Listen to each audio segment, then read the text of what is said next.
Hello everyone and welcome back to English with Baldev. मेरे प्यारे दोस्तों, स्वागत है आपका यूट्यूब चैनल बलदेव क्लासेज में। और आज मैं आपके लिए एक सेंट्रल आइडिया लेकर के आया हूँ from an elegy written in a country churchyard by Thomas grey.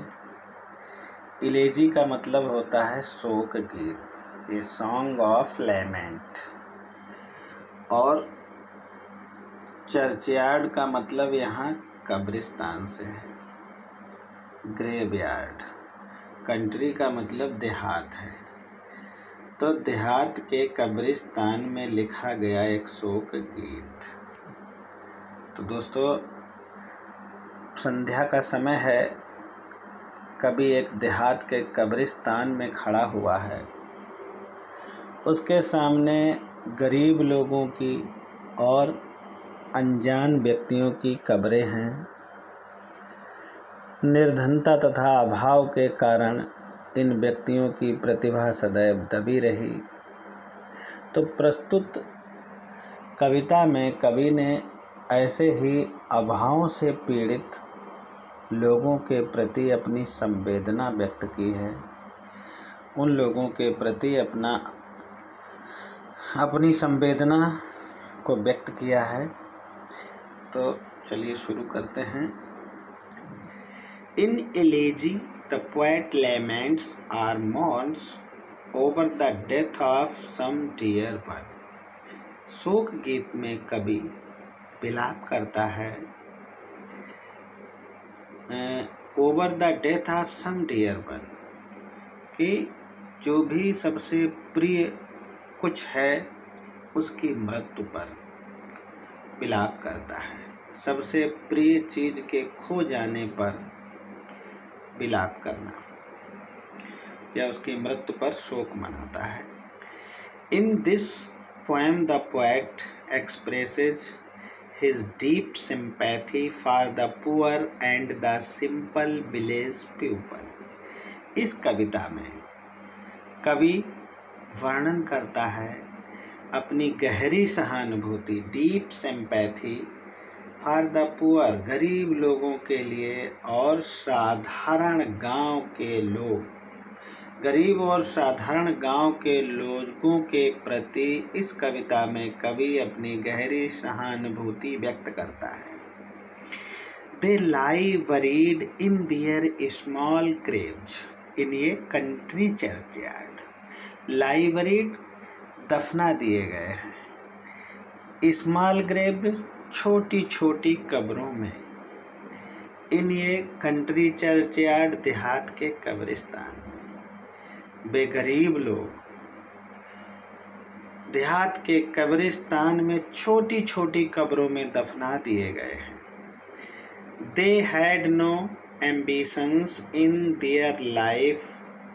उनके जीवन में किसी प्रकार की महत्वाकांक्षाएं नहीं थी। And lead a simple life, और उन्होंने बहुत साधारण जीवन व्यतीत किया है।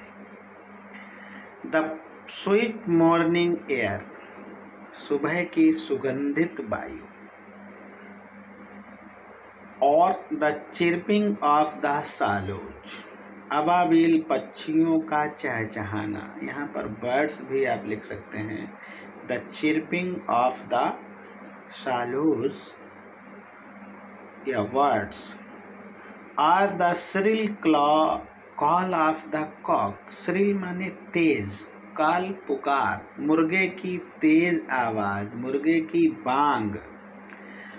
और द इकोइंग साउंड, गूंजती हुई आवाज ऑफ द हंटर्स हॉर्न, शिकारी के बिगुल की आवाज।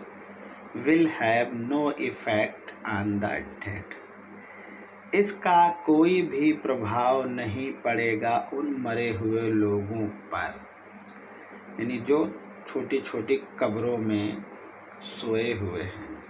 यहाँ पर कवि ये कहना चाहता है कि जब आदमी पहले सुबह की सुगंधित वायु महसूस करता था तो जग जाता था, पक्षी बोलते थे तब जगता था, मुर्गा बोलता था तब जगते थे, और शिकारी सुबह के समय ही शिकार किया करते थे बिगुल बजाकर हिरणों को मारने के लिए, तो आदमी जग जाता था। लेकिन जो लोग कब्रों में दफना दिए गए हैं उनको ये सब नहीं जगा सकते, इन सब का कोई प्रभाव नहीं पड़ेगा। द पोएट सेज दैट, कवि कहता है, the rich and ambitious people, अमीर और महत्वाकांक्षी लोग, should not proud of their wealth, position and noble family. इन लोगों को अपने धन पर, अपनी पोजीशन पर यानी उच्च पोजीशन पर, हाई बर्थ पर एंड नोबल फैमिली, और नोबल फैमिली का मतलब ही हाई बर्थ है, अच्छे परिवार में उच्च कुल में जन्म लेना, हाई पोजीशन पर और धन पर अभिमान नहीं करना चाहिए। Death is sure to come to everyone sooner और लेटर।